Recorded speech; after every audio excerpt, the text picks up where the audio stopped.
Friends, वेदा stories में आपका स्वागत है। मेरी आज की कहानी है बेवफाई का दंश। सुनो, तुम्हारा ये माया नाम मुझ पर जादू सा कर देता है। तुम्हारी ये हंसी, तुम्हारे गालों में पड़ते गड्ढे और ये कंचन काया, सच कहूँ तो तुम्हारे आगे मुझे कुछ दिखता ही नहीं। ऐसा कहकर अविनाश उसे अपने बाहुपाश में बांध चुके थे। सुबह सुबह गीले बालों की फुहार से उसने उनका चेहरा भिगो दिया था। जनाब, आपके बीवी होने के साथ साथ मैं एक गायनोकोलॉजिस्ट भी हूँ। माया ने कसमसाते हुए उनके बाहुपास से छूटने की कोशिश की तो वे मुस्कुरा उठे। सच में छूटना चाहती हो या सिर्फ बहाना कर रही हो? उसने हंसते हुए अपने को छुड़ाकर उनकी नाक पकड़ते हुए कहा, माई हैंडसम हस्बैंड, आपके लिए बेटी लेकर आई हूँ। शादी को 10 साल हो चुके हैं, कोई कल हमारी शादी नहीं हुई। मुझे आज एक ऑपरेशन के सिलसिले में जल्दी निकलना है। आपके कपड़े निकाल चुकी हूँ, नाश्ता रेडी करवा दिया है और ये सुबह की चाय खुद बनाई है। आज आपकी मीटिंग डॉक्टर सिंह के साथ है। हाँ, आज एक ओपन हार्ट सर्जरी है। अविनाश जल्दी जल्दी चाय पीने लगे। तो famous heart surgeon the Avinash Kapoor अपना काम छोड़कर सुबह सुबह रोमांस करेंगे? क्यों मैडम, हमारे पास दिल नहीं है क्या? हमारे हार्ट की सर्जरी तो आप ही करेंगी। अविनाश ने उसका माथा चूम लिया। रोमांस कभी फीका नहीं पड़ने देना चाहिए। कल तो तुम थक गई थी, पर कल की कसर आज। अच्छा जी, वो मुँह सिकोड़कर उन्हें मुंह चिढ़ाकर हंसती हुई निकल गई। ड्राइव करते हुए सोच रही थी कि वो कितनी खुशनसीब है कि अविनाश उसके पति हैं। अचानक से उसकी आंखें भर आई। शादी को 10 साल हो चुके हैं, पर उसकी गोद अभी तक सूनी है। अकूत संपत्ति, सब सुख सुविधा, पर आंगन सूना है। उसने अविनाश से बच्चा गोद लेने की बात की, पर वो चुप हो जाते हैं। उनकी नाराजगी के डर से वो कुछ नहीं कहती। आज जब तक उसने यूट्रस रिमूव सर्जरी खत्म की, तब तक लंच टाइम जा चुका था। सोच रही थी कि वो चाय के साथ एक सैंडविच खा लेगी। माया, पीछे से डॉक्टर शोभना ने आवाज़ दी। मुस्कुराते हुए बोली, चलो साथ में चाय पीते हैं। आजकल बहुत बिजी हो? उसने मुस्कुराते हुए कहा। नहीं, ऐसी कोई बात नहीं है। दोनों अच्छी दोस्त थी। चाय की चुस्की लेते हुए शोभना बोली, आजकल तुम क्लब नहीं आती? बस यूं ही थकान हो जाती है। फिर शाम का वक्त रोज़ तो नहीं, पर कभी कभी अविनाश के साथ गुजरता है। वो बहुत बिजी रहते हैं, पर जिस दिन जल्दी आते हैं उस दिन घर पर उनका इंतज़ार करना अच्छा लगता है। तुमसे एक बात कहनी थी, गलत मत समझना। आजकल अविनाश और डॉक्टर दीपिका की दोस्ती पर लोग कई तरह की बातें कर रहे हैं। कुछ कलीग्स ने मुझसे भी कहा। मैं कुछ समझी नहीं डियर। कभी किसी पर इतना भरोसा मत करो कि दिल टूट जाए। आज उसका दिल घबरा उठा था। नहीं नहीं, अविनाश ऐसा नहीं कर सकते। वो उसे बहुत प्यार करते हैं। कुछ दिनों से कई बार लेट हो जाते हैं, कई बार डिनर नहीं करते। रात को भी वह व्यवहार बदला हुआ महसूस करती है, पर सोचती है शायद काम का प्रेशर है। वो उन्हें जान से भी ज़्यादा प्यार करती है।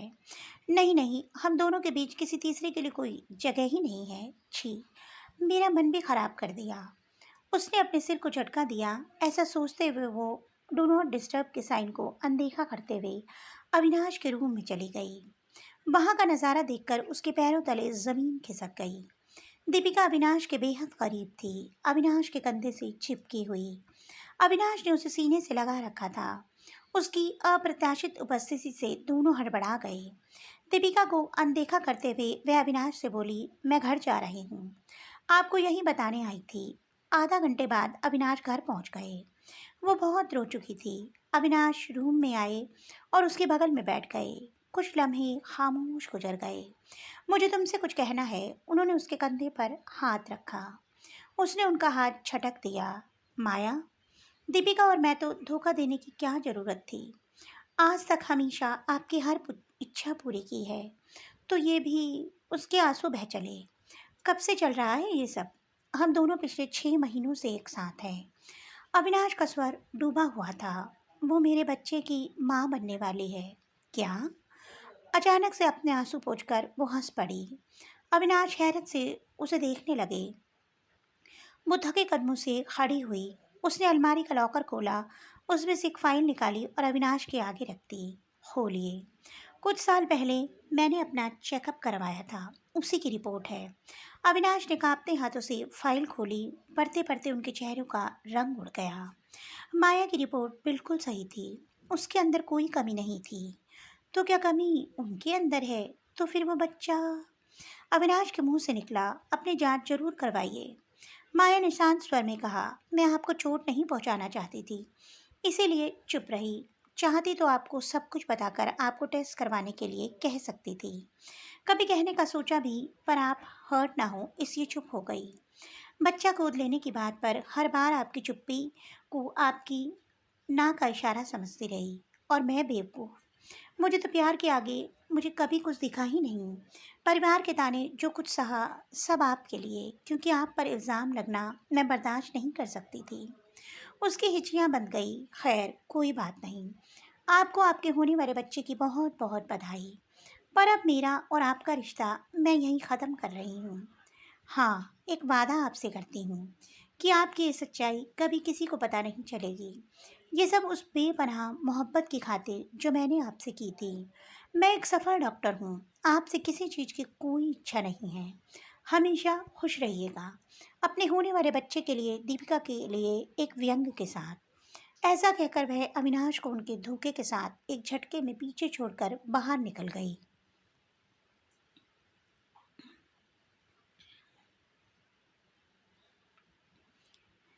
अपना सूटकेस लेकर माया घर से निकली। कदम बोझिल थे। जाकर पार्क में बैठ गई। आंखें बंद करके चुपचाप बैठी हुई सोचने लगी। अपने पुराने दिनों को एक भी बुरी यादें नहीं थी इस 10 साल के रिश्ते में। मगर इसका हश्र बहुत बदसूरत था। प्यार और विश्वास का खून हुआ था। काश अविनाश उससे एक बार कह देते तो वो उन्हें खुद छोड़ देती। उधर अविनाश को काटो तो खून नहीं। माया उनका प्यार थी, उनकी जिंदगी थी। उन्होंने अपने प्यार को ही रुस्वा कर दिया। उसकी तो कभी कोई गलती ही नहीं थी, वो कभी गलत हो ही नहीं सकती। ये उनसे क्या हो गया? ग्लानि, हताशा में भरकर वो लगातार माया को फ़ोन करने लगे, पर उसने उनका फ़ोन नहीं उठाया। ओह गॉड, इस गुनाह का कोई प्रायश्चित नहीं है। उसकी मोहब्बत का ये इनाम दिया उन्होंने। वो सबसे पहले कल हॉस्पिटल जाकर उससे अपने पाप के लिए माफ़ी मांगेंगी। क्या वो माफ़ करेगी उन्हें? उनकी बेवफाई को भूल पाएगी? वो भले ही वापस ना आए, पर उनके गुनाह को माफ़ कर दे तो उनके लिए ज़िंदगी कुछ आसान होगी। शायद माया शोभना के यहाँ गई होगी। फ़ोन करके पूछें। नहीं, वो ऐसा नहीं कर सकती। कहीं माया कुछ, ओह नहीं, माया कमज़ोर नहीं है। इसी उधेड़बन में सारी रात आहों में बीत गई। अविनाश ने न कपड़े बदले, सुबह बिना कुछ खाए पिए अस्पताल पहुंच गए। जाकर अपने रूम में बैठ गए। स्टाफ से कहा कि डॉक्टर शोभना आए तो उन्हें मेरे पास भेज देना। शोभना जब आई तो अविनाश को देखकर बोली, good morning. Avinash, everything is all right? Avinash का चेहरा बुझा हुआ था, आंखें लाल, चेहरे पर थकान थी। कुछ ठीक नहीं है। प्लीज़ शोभना, मुझे बताओ माया तुम्हारे घर पर है क्या? क्यों, क्या हुआ? शोभना परेशान हो गई। वो कल शाम को घर से चली गई थी। नहीं, मुझसे उसकी कोई बात नहीं हुई। वो अभी तक अस्पताल भी नहीं आई है। जैसे ही तुम्हारी उससे बात हो बताना। करीब 11 बजे चपरासी आकर एक लिफाफा टेबल पर रखकर चला गया। अविनाश ने खोल कर देखा तो माया का रेजिग्नेशन था। वो कांप उठे। नहीं माया, तुम मुझे छोड़कर नहीं जा सकती। उन्होंने अपना सिर पकड़ लिया। इतने में दीपिका ने उनके रूम में एंटर किया।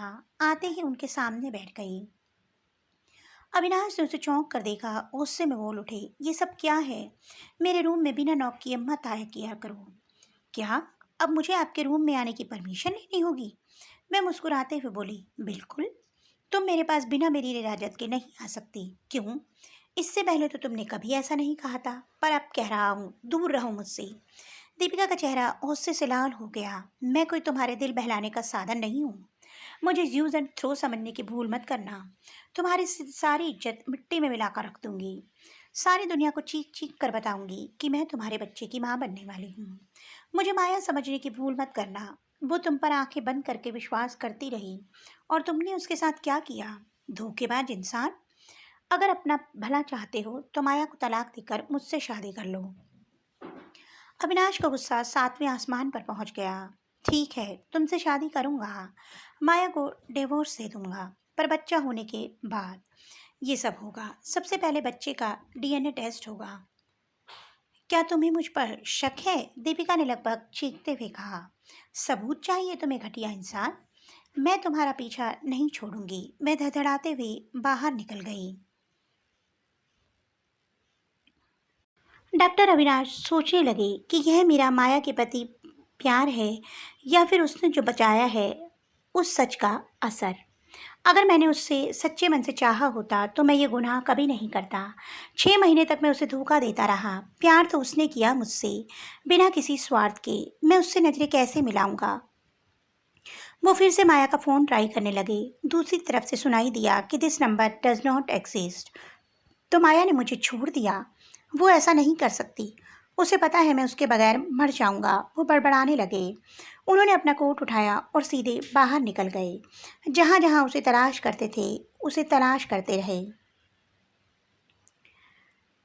पर वो कहीं भी कभी भी कहीं नहीं थी। कई दिनों तक भटकने के बाद उन्होंने उम्मीद छोड़ दी। वो घर जिसे माया ने अपने प्यार से सजाया था वो बिखर चुका था। अविनाश रोज माया का कबर्ड खोलते, उसकी एक एक चीज को छूते, हर रात अपनी शादी का एल्बम देखते, उसकी साड़ी को अपने सीने से लगा कर सोते। वो माया को अपने भीतर जीने लगे थे। कभी कभी सपने में माया आती तो उन्हें हौले से छू कर मुस्कुराती। वो हड़बड़ा कर उठ बैठते। नामचीन हार्ट सर्जन आशिक बनकर रह गया था। दीपिका ने अविनाश का हाल देखकर फिर से उनके करीब जाने की कोशिश की तो उनकी आंखों का सूनापन देखकर सिहर उठी। आज अविनाश ने उसे साफ लफ्जों में कह दिया, दीपिका, मैं उसी दिन मर गया था जिस दिन माया मुझे छोड़ कर गई थी। क्या तुम एक जिंदा लाश के साथ जिंदगी बिताना चाहोगी? दीपिका बोली कि मैं आपका दुख बांटना चाहती हूँ। तो अविनाश ने उसे कहा, ये मेरा सलीब है, उसे मुझे खुद ढोना है। वैसे मैं जानता हूँ कि ये बच्चा मेरा नहीं है, फिर भी मैं अपने किए की सज़ा भुगतने को तैयार हूँ। बच्चे को स्वीकार करके उसकी परवरिश करूँगा। ज़िंदगी में रुपए पैसा ही सब कुछ नहीं है। पैसे की खातिर कभी भी खुद की ज़िंदगी दांव पर मत लगाना। मुझसे तुम्हें और कुछ भी हासिल नहीं होगा। पर बच्चा था कहाँ? दीपिका झूठ बोलकर अविनाश का दबाव बनाकर शादी करना चाहती थी। वो बेशुमार दौलत की चाह में अविनाश के करीब आई थी।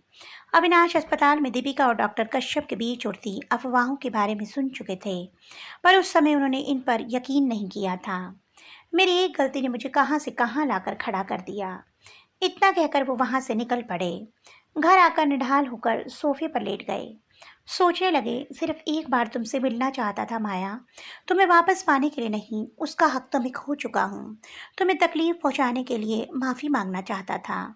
जिंदा रहकर तो शायद मैं तुम्हें कभी वापस नहीं देख पाऊंगा, पर मेरी मौत की खबर सुनकर तुम्हें वापस आना ही होगा। अगली सुबह न्यूज़ चैनलों पर न्यूज़ चल रही थी कि प्रसिद्ध हार्ट सर्जन अविनाश कपूर ने सुसाइड करने की कोशिश की। गंभीर हालत में अस्पताल में एडमिट किया गया है। माया ने इस खबर को देखा। उसकी आंखों के सामने अंधेरा छा गया। वो तुरंत अस्पताल के लिए निकल पड़ी। रो रो कर उसका बुरा हाल था। अविनाश के दोस्त डॉक्टर शोभना अब अस्पताल में थे। डॉक्टर शोभना ने माया को गले लगा लिया। माया, तुमने आने में बहुत देर कर दी। रोते हुए शोभना ने कहा, अविनाश का बचना मुश्किल है। नहीं, उन्हें कुछ नहीं होगा। माया की रुलाई फूट पड़ी। अविनाश तुम्हारे जाने के बाद बहुत परेशान थे। क्या मैं उन्हें देख सकती हूँ डॉक्टर? माया डॉक्टर के हाँ करने के बाद अविनाश की ओर बढ़ चली। उनके पास जाकर उनके माथे को चूमा, उनके हाथों को हाथ में लेकर रोती हुई बोली, ये आपने क्या कर दिया? अविनाश, देखिए, मैं आ गई, इसके लिए मैं आपको कभी माफ़ नहीं करूँगी। जल्दी से ठीक हो जाइए। उसके शब्द टूटने लगे। डॉक्टर प्लीज़, आप कुछ कीजिए, अविनाश को ठीक कर दीजिए। डॉक्टर, माया अपने आप को संभालिए, हम कोशिश कर रहे हैं। माया बगैर कुछ खाए पिए अस्पताल में बैठी हुई थी। डॉक्टर शोभना ने उसे कहा, जाकर कुछ खा लो, मैं और कपिल यहाँ रुकते हैं।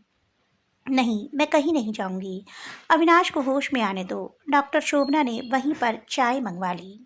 रात को कपिल यहाँ रुक जाएंगे, तुम मेरे साथ चलो। नहीं, मैं तब तक नहीं जा सकती जब तक उन्हें होश ना आ जाए। 3 दिन बाद अविनाश को होश आया है। जुबान पर माया का नाम है। माया आई, उसने उनका हाथ थाम लिया। वो बहुत धीमी आवाज में कुछ कहने की कोशिश कर रहे थे। माया ने उनके होठों पर उंगली रखकर चुप कर दिया। ठीक होने के बाद बात करेंगे। हफ्ते बाद अविनाश को लेकर माया घर आ गई। माया उनका ख्याल रख रही है, बिल्कुल वैसे ही जैसे पहले रखती थी। कोई शिकायत नहीं। चेहरे पर वैसा ही तेज, वैसी ही पवित्रता। अविनाश कुछ नहीं बोलते, चुपचाप माया के चेहरे के भाव पढ़ने की कोशिश करते रहते हैं। वो जैसा कहती है वैसा ही मान लेते हैं। डरते हैं कि अगर उसे कुछ भी बुरा लगा तो वो उन्हें छोड़ कर चली जाएगी। उसके ना होने से अच्छा तो यही है कि मौत ही आ जाए। आज माया ने साबूदाने की खीर बनाई है जो उन्हें बिल्कुल भी पसंद नहीं है, पर वो चुपचाप खा रहे हैं। माया देख रही है कि वो खा रहे हैं, पर मन मारकर। जिस चीज़ की इच्छा ना हो उसे मत कीजिए, नहीं खाना तो छोड़ दीजिए। फिर भी वो खा रहे हैं बिल्कुल शांत भाव से। सोच रहे हैं कि वो माया को बहुत दुख पहुंचा चुके, अब वो कभी भी ऐसा कुछ नहीं करेंगे जिससे वो दुखी हो जाए। माया हर रात को उनके पास ही होती है, पर बेड के दूसरे कोने पर। पहले वो उनकी बाहों में होती थी। नज़दीकियाँ नहीं है, पर तसल्ली है कि उसका चेहरा आंखों के सामने होता है। वो चाहते हैं कि वो पहले वाला प्यार, वो उसे ज़बरदस्ती अपनी बाहों में समेटना, पर वो हक नहीं, नहीं, अब मुमकिन नहीं। एक रात माया को अपने पैरों पर स्पर्श महसूस हुआ। वो हड़बड़ा कर उठ बैठी। देखा तो अविनाश जमीन पर बैठकर उसके पैरों को छूकर रो रहे थे। क्या हुआ? उसने अपने पैर समेट लिए। मुझे माफ़ कर दो माया। जानता हूँ कि मैं धोखेबाज हूँ, पर माया, जिस ज़िंदगी में तुम नहीं, वो ज़िंदगी मुझे नहीं चाहिए। मैं तुमसे भीख मांग रहा हूँ। मुझे छोड़ना चाहती हो तो बेशक छोड़ दो। मुझसे कोई संबंध भी मत रखना, पर मेरी नज़रों के सामने इसी शहर में रहना। तुम्हें पता है कि जब तुम मुझसे दूर चली गई थी तो ज़िंदगी मेरे लिए बोझ बन गई थी। दम घुटने लगा था मेरा। तुम्हारे बिना मैं कुछ भी नहीं। बेवकूफ़ था मैं, कभी समझ ही नहीं पाया जिस चेहरे को देखकर हर दिन मेरी सुबह होती है, हर वक्त जहन में जिसका ख्याल होता है। अगर वो नहीं है तो ज़िंदगी का कोई मतलब कैसे हो सकता है? अगर मैं किसी और आदमी के साथ आपको चीट करती तो आप मुझे माफ़ कर देते? मुझे पता है कि आप ऐसा कभी नहीं करते, पर जानते हैं, मैंने आपको माफ़ कर दिया है, सिर्फ़ उस प्यार के लिए जो मैंने आपसे किया था, जिस प्यार की खातिर मैं दौड़ कर चली आई। मैं नहीं जानती कि हमारा रिश्ता कभी सामान्य होगा या नहीं, पर माया मन को मैला करना नहीं जानती। अविनाश चुपचाप उसकी बात सुन रहे थे। आज माया उनकी नज़रों में और भी ऊपर उठ चुकी थी, और वो खुद की नज़रों में गिर चुके थे। माया ने उन्हें माफ़ करके ज़िंदगी की सबसे बड़ी सज़ा दे दी थी। वो अपने गुनाह के बोझ तले दब चुके थे। उन्हें समझ आ चुका था कि रिश्ते पवित्रता और विश्वास की नींव पर बनते हैं। इनके बिना सब कुछ खत्म हो जाता है। तो दोस्तों, आपको मेरी कहानी कैसी लगी? कमेंट बॉक्स में अवश्य बताइएगा। जल्द ही एक नई कहानी के साथ मिलूंगी। तब तक के लिए बाय बाय।